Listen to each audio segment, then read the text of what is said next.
तमिलनाडु की राजनीति में इन दिनों पूर्व बीजेपी प्रदेश अध्यक्ष के अन्नामलाई का नाम सबसे ज्यादा चर्चा में है। बीजेपी छोड़ने के बाद उन्होंने वी द लीडर्स नाम से एक नया राजनीतिक आंदोलन शुरू किया और इसकी शुरुआत ने राजनीतिक गलियारों में हलचल मचा दी है।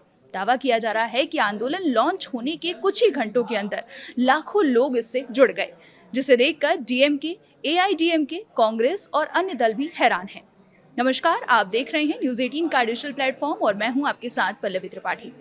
अन्नामलाई ने हाल ही में बीजेपी से इस्तीफा देकर अपनी नई राजनीतिक राह चुनने का ऐलान किया। इसके तुरंत बाद उन्होंने वी द लीडर्स की शुरुआत की। उनका कहना है कि ये सिर्फ एक राजनीतिक पार्टी नहीं, बल्कि लोगों को नेतृत्व के लिए तैयार करने वाला एक जन आंदोलन है। इस पहल का मकसद शिक्षा, स्वास्थ्य, युवाओं के नेतृत्व और समाज में सकारात्मक बदलाव लाने के लिए लोगों को एक मंच पर लाना है।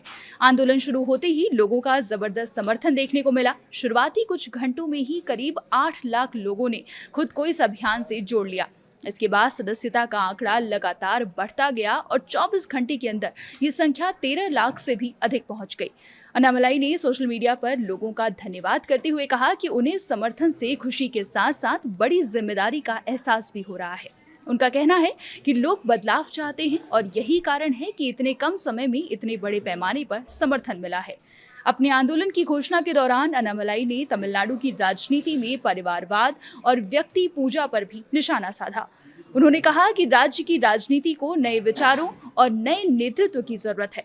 उनका दावा है कि उनका आंदोलन ऐसी राजनीति के खिलाफ खड़ा होगा जहां कुछ परिवारों या व्यक्तियों के इर्द गिर्द पूरी व्यवस्था घूमती है। राजनीतिक जानकारों का मानना है कि अन्नामलाई का ये कदम तमिलनाडु की राजनीति में बड़ा बदलाव ला सकता है। पूर्व आईपीएस अधिकारी रहे अन्नामलाई पिछले कुछ सालों में राज्य की राजनीति में एक मजबूत चेहरा बनकर उभरे हैं। युवाओं के बीच उनकी लोकप्रियता भी काफी बताई जाती है। यही वजह है कि उनके नए आंदोलन को लेकर लोगों में उत्सुकता दिखाई दे रही है।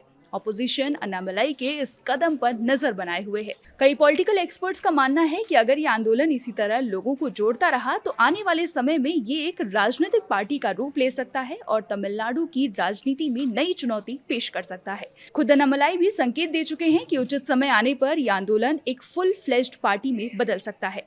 फिलहाल सबसे बड़ी चर्चा इस बात की है कि वी द लीडर्स को मिली शुरुआती सफलता ने तमिलनाडु की राजनीति में नई बहस छेड़ दी है।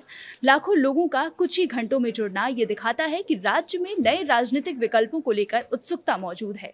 अब देखना होगा कि आंदोलन आगे चलकर क्या रूप लेता है। फिलहाल के लिए इतना ही। देखते रहिए न्यूज़ 18।